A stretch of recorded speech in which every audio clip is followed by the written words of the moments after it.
Bonjour et bienvenue dans ce nouvel épisode d'Entreprendre en Colombie, c'est Donifan et aujourd'hui on va parler légalité. Alors pourquoi j'ai envie de discuter avec toi aujourd'hui de tout ce qui est licite et tout ce qui ne l'est pas en Colombie en termes de création d'entreprise, de business, de vente? Eh bien c'est justement parce que je viens tout juste de me remémorer une petite anecdote que j'ai envie de partager avec toi. Il se trouve qu'il y a 2 ans et demi, 3 ans, mon université colombienne m'a demandé d'aller faire une petite mission dans une petite ville de la côte Caraïbe pour aller enseigner le marketing et donner des conseils en création d'entreprise et en développement de projets entrepreneuriaux à des personnes issues de strates sociales aux ressources économiques très limitées.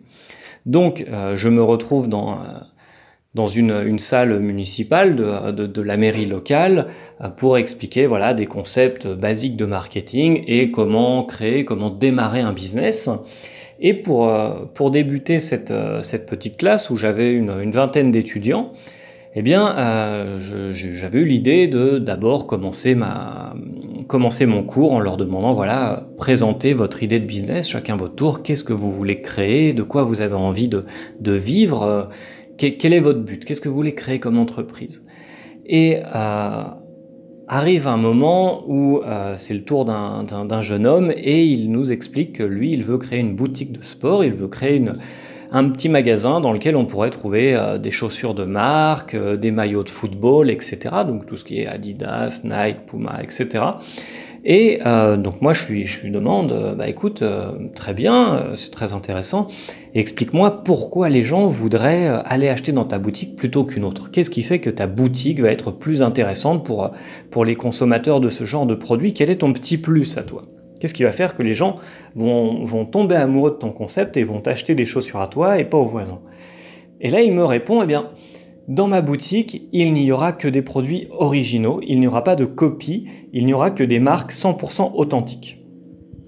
Et là, je me suis arrêté pendant quelques secondes, le temps de comprendre l'idée. En fait, son but, c'était d'avoir une boutique dans laquelle il n'y ait aucun produit pirate, aucun produit de contrebande, aucune fausse marque, aucune contrefaçon. Et donc, moi je lui dis, mais tu te rends compte que de toute façon, créer une boutique dans laquelle il y aurait des produits de contrefaçon, c'est illégal, ce n'est pas toléré par la loi. Normalement, on n'a pas le droit de vendre des copies de chaussures Nike ou etc. Et lui me rétorque, mais si, tout le monde le fait, c'est possible, vendre des copies, c'est pas illégal, c'est normal.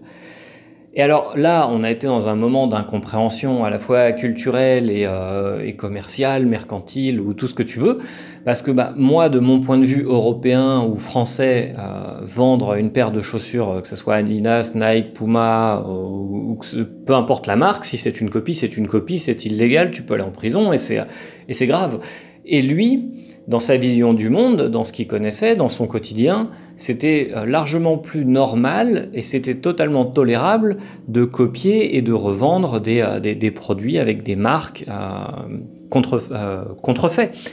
Et donc sur le coup, on a rigolé tous les deux parce qu'on comprenait pas nos différents points de vue, mais c'est quelque chose que toi tu dois savoir, c'est quelque chose que tu dois être capable d'appréhender avant d'arriver ici. C'est-à-dire que tout ce qui est licite et tout ce qui ne l'est pas, eh bien même si on a des lois et on a des règles en Colombie qui sont relativement équivalentes à celles que tu peux avoir connues en Europe ou en France, eh bien c'est pas parce qu'il y a des lois qu'on les applique forcément ou que les gens en sont conscients. Lui, dans sa tête, c'était vraiment normal de copier quelque chose et de le revendre, ce n'était pas une faute. Et la plupart des autres jeunes entrepreneurs qui étaient là avec lui, pour eux, c'était comme ça aussi, parce que voilà, ils ont grandi, ils ont évolué dans un monde où la contrefaçon fait partie intégrante du business. Et si on va plus loin, j'ai une autre anecdote. Il y a quelques années, je me promenais à Bogota sur la Septima. Et il y a pas mal de gens qui vendent des DVD pirates, des films que tu peux acheter voilà, pour on va dire 2 euros, tu as un bon petit film à regarder chez toi le soir, un film qui est sorti il n'y a pas très longtemps au cinéma, eh bien, tu l'achètes en DVD, hop, dans la rue. J'ai vu un policier avec son uniforme de policier en pleine rue qui achetait ses DVD pirates, et c'est totalement normal. Je veux dire, on n'a même pas l'impression que ce sont des activités illégales, tellement c'est normal de voir des gens vendre ça dans la rue, toujours au même endroit. Ils ont leur petit coin avec leurs DVD, etc. Et ça, c'est quelque chose que tu dois prendre en compte. Parce que je te parle de ça aussi pour revenir sur le podcast de la création d'entreprise. Il y a quelques jours, je parlais de la plus grosse erreur que j'ai commise. C'était de créer une SaaS et de m'embourber dans une création d'entreprise, de me lier avec des associés, de m'attacher à la Diane et à la chambre de commerce et d'avoir des comptes à rendre, plutôt que d'essayer de commencer mon activité de manière informelle. Alors bien sûr, je ne pousse pas les gens à faire du business informel, je ne pousse pas les gens à faire du business illégal ou illicite, encore moins du business immoral. Mais par contre, il faut savoir qu'ici, en Colombie, on a toujours une certaine flexibilité au niveau du business et personne ne va venir vraiment t'embêter si tu démarres ton business de manière informelle.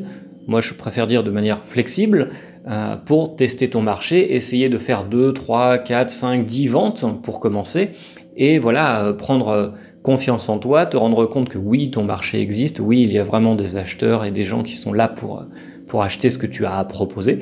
Et ensuite, par la suite, un peu plus tard, créer une SaaS, créer une SA, passer au statut de persona naturale et déclarer tes revenus, etc.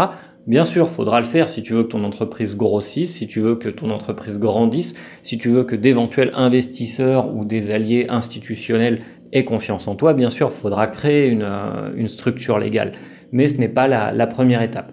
Et donc, pour conclure sur tout ce qui est licite et tout ce qui ne l'est pas, je ne condamne pas du tout l'entrepreneur avec qui j'ai eu cette discussion. Moi, je trouve ça très drôle.